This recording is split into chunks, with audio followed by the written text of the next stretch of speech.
Annalisa Capellini, des violences ont éclaté au Mexique après la mort d'El Mencho. C'est un des plus grands barons de la drogue du pays. Il a été tué pendant une opération de l'armée. Qui était-il précisément? Il s'appelait Nemesio Osegura de son vrai nom, donc alias El Mencho. Et en fait, c'était l'anti-El Chapo Guzman. Vous savez, l'autre grand baron de la drogue mexicain qui était connu pour sa personnalité excentrique, qui aime encore aujourd'hui se mettre en scène. Eh bien, El Mencho, c'était exactement le contraire. Il était d'une discrétion absolue. Il préférait l'ombre. Il ne s'exposait jamais publiquement. D'ailleurs, on ne sait presque rien de sa vie privée. Pourtant, c'est bien lui qui a créé l'un des cartels les plus violents, les plus puissants du Mexique, le cartel de Jalisco Nouvelle Génération.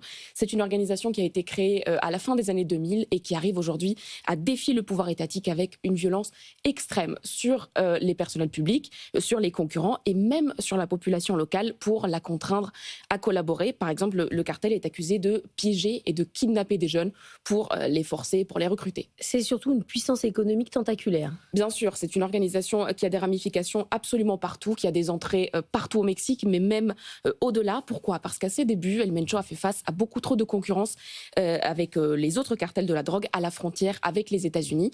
Et donc, il s'est tourné vers d'autres marchés, ce qui permet aujourd'hui au cartel d'avoir des liens avec l'Europe, avec l'Asie, avec l'Afrique, jusqu'à l'Australie, et ce qui lui a ensuite permis d'accéder par la suite même au marché américain. Justement, les États-Unis, ils ont participé à l'opération.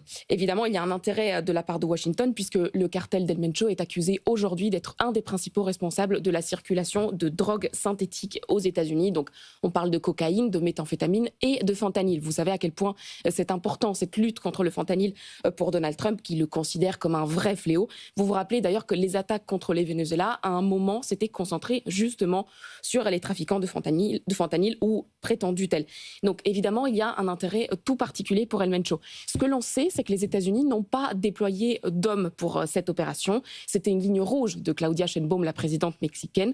Mais il y a bien eu une coopération. C'est plutôt une coopération sur le renseignement, sur le support pour l'instant. Et là encore, c'est un exemple de la bonne stratégie de Claudia Sheinbaum qui arrive à bien gérer Donald Trump pour l'instant. C'est une stratégie plutôt gagnante.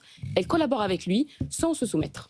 La question derrière, c'est qui va prendre sa place avec potentiellement des violences pour se réorganiser. Bien sûr, il n'y a pas de nouveau chef qui s'impose naturellement, il n'a pas de successeur génétique naturel, donc il n'est pas impossible qu'il y ait une vraie lutte à l'intérieur même de l'organisation qui peut dégénérer bien sûr en violence. Avec une échéance à ne pas oublier pour la sécurité du Mexique, c'est la Coupe du Monde de football qui se joue cet été sur le continent américain, qui devrait attirer juste pour le Mexique plus de 5 millions de touristes et plus de 3 milliards de retombées économiques, 3 milliards de dollars de retombées économiques.